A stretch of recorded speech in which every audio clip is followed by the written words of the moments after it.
There's nothing in your eyes to make it true.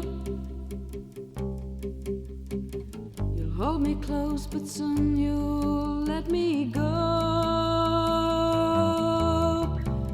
My friends all say I'm in love with you, but I don't think that I even know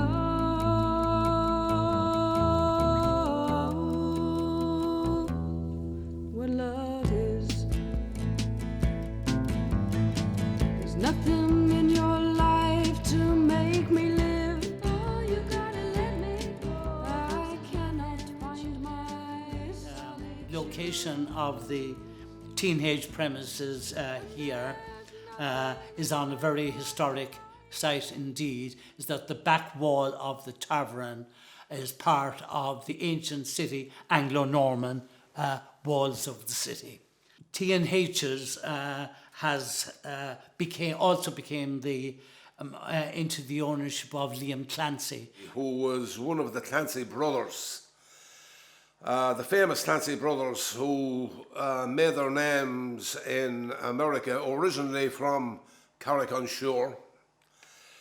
Liam Clancy bought the pub and he ran it for a while, but it was later on in about 1980 when John Quinlan, who had been the bar manager of the Granville, got a job. Maurice Kerwin had bought T&H's and he put John in as manager of T&H's. and it became firmly established in Waterford as a venue for music, particularly a sort of folk music. We were all there. There was Paul Grant and Martin Murray and Jerry Condon. There was Pat O'Brien, God have mercy on him. A folk and arts club was established in T&H's, where they invited many guest artists on a regular basis to perform there.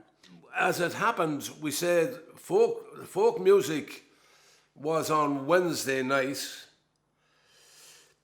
Thursday night would have been show night when we brought in the artists, and Tuesday night was traditional night.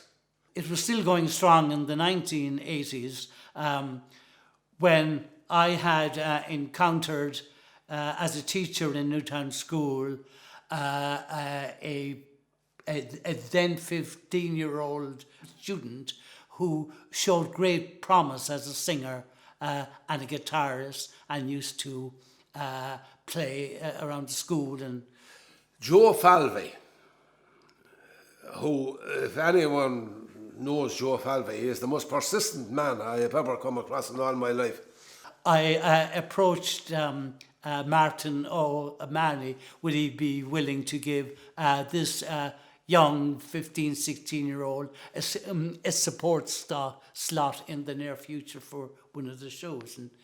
And he haunted me to put on a duo that he had up in the school in Newtown. Joe was teaching there at the time. And I told him time and time again, listen, this is not a kindergarten. This is a serious sport club. There's people paying in the door. I can't be having children in here, you know, in here. You might think they're great, but it's just what the punter thinks. Martin, you know, always keen to encourage new talent, young talent, happily agreed. Well, finally, anyway, he never stopped. And these two kids came down. A girl by the name of Sinead O'Connor and a fella by the name of Geoffrey Smith Maybury. So on the night we appeared, the main act that night was Dominic Mulvaney. So in due course, Sinead went on stage. Myself and Dominic were sitting at the bar, idly chatting. And what happened next was extraordinary and stunned the entire audience, who were expecting, a nice, gentle performance from this young teenage schoolgirl. I wish that I could feel what it is that some men never find. I just want to know what it's like to love.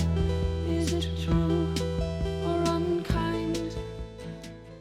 Her voice took over the entire T&H's. Everybody turned their head and their ears in absolute astonishment of what was coming from the stage. They had not heard the likes of it in T&H's or Waterford ever before. It was powerful. This also represented a big moment for Sinead. She was on a stage performing to a music and art audience and keen to make her mark. We had a fella, Dominic Mulvaney, was the main act, and we were at the bar talking, and Sinead O'Connor was singing. And he turned to me and he said, "How am I supposed to go on after that?" he said. Because she was absolutely incredible. This little woman with a big guitar. And your man was a good guitarist as well. They were absolutely fantastic. And as they say, the rest is history. She played in a few other venues in Waterford afterwards, including the Norris Minor with Liam Merriman. Following that, an interesting part of the story, which hasn't been previously told, she approached me one day in school later on that she wanted the Tipperary Peace Prize had been established a couple of years before against the backdrop of trouble in Ireland at the time and elsewhere. And she asked me how could she go about entering a song into the song contest that they had organised. Would she score the music, etc.? And I said, it's not done that way anymore, Sinead. You make a demo. And she said, how would I go about that? Well, I said, it so happens that a college friend of mine, his brother, a band called Loudest Whisper, Brian O'Reilly, has the recording studios, the Fiona Studios in Fermoy.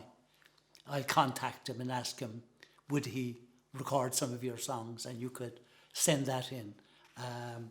One of the songs was a song before the war, which I duly organised, including bringing my brother from Cork to play keyboards and another pupil in the school on guitar, Jeremy Maber. So I brought both of them to the Fiona Studios in Fermoy. And again, what happened there, now, it was my first time in a recording studio, but the much experienced owner, long-time musician of the Fiona Studios, Brian O'Reilly, we recorded 3 songs in 3 hours, arranged and produced, certainly arranged by Sinead herself. He was looking at amazement at this now 16-year-old asking for, could we double that? Could we have this effect? Could we have that effect? Could we have keyboards there? Well, whatever. And she was in a kind of a natural environment creating what was being made there. Brian gave us the master tape on leaving the studios. On leaving school, Sinead gave me a present of that master tape. We were also given a tape cassette each. I had one. The other Sinead, she told me later, she played it so often that it eventually broke. But before she did, it was sent to Ensign Recording Studios in London. Their scouts came over on the back of hearing the demo, which I still have, and went round to hear her performing in Dublin. And on the basis of what they heard in Dublin, they gave her a contract. Can't you see I wish that you could see